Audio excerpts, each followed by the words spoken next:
Nikhil Nigania is with us. He's director at Bernstein and tracks the stock closely, the space closely, and also has a note out on NTPC and NTPC Green. Nikhil, very good morning to you. I think the target price is 440. Are you, first of all, positively surprised with the kind of listing gains? I mean, 7.5%, but it was expected to be 3 to 4%. No, you're right. So in terms of coverage, we cover the parent NTPC, and hence from that lens, we look at the renewable business.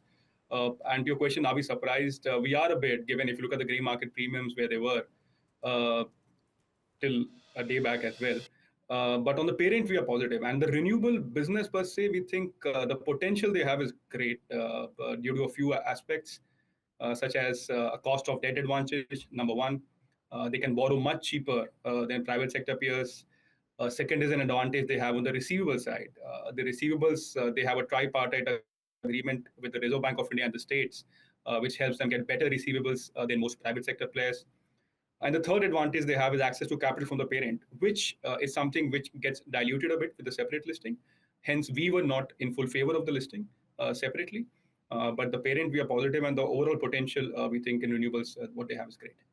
So Nikhil, just to follow up on that, you are positive about the parent, that is NTPC, not so much about the listing NTPC Green. So just the direct question for whoever has got the allocation or is thinking about buying in right now, is it a good idea to do that or not? Unfortunately, we can't comment on the specific green listed entity given we don't cover it and hence can't give a valuation lens on it. But from a fundamental perspective, given we cover the parent, we think the renewable business, they have a lot of potential to grow and be one of the biggest renewable players in India, given the points I mentioned, cost of debt, receivables, and access to capital. Let's then talk. Hi, it's also Samina joining in. Let's keep the focus on NTPC and talk about what you've put out on your note. What, in your opinion, are the primary factors that are causing the recent volatility in power demand, and how do you expect these to evolve in the near term, and what will the impact of this be on NTPC? You're right. So a big concern for the sector the last couple of months, which we think should be downplayed, but the stocks have become soft, is power demand, right? So last 3 years in India, power demand has been phenomenal. It's grown at 8-9% CAGR. Compared to a 5% CAGR, which we saw most of the last decade. That has been a key contributor to the rally in the power sector stocks. But if you look at the last 4 months, the way they have played out, July to September, then October, and even November till now, demand has been almost flat YY, as against a trend of 8-9%, which I spoke about earlier. The reason why this happened, we think in the July to September phase was monsoons. Rainfall this year was significantly higher than the average levels, and a low base. Last year, we had a deficit in rainfall. So those are the reasons why, and power demand is very weather dependent. Temperatures drop, rainfall is excessive, power demand drops, which is what we think contributed to this slowdown in power demand. And we expect the longer term trend of 1x of real GDP growth in power demand, which is 6-7%, should come back. It's only a question of time. Right, so Nikhil, beyond, okay, with midterm demand also aligned to 1 times real GDP growth, what structural drivers or risk could alter this relationship, in your opinion, in the second half of this financial year? Yeah, if in terms of risks to this demand story, in the near term, again, weather is something which is unpredictable. If again we see cooler temperatures, then again demand is unlikely to grow fast. And second is economic activity. So we have seen some soft data coming from other industries as well related to consumption. So part of it again obviously contributes to power demand.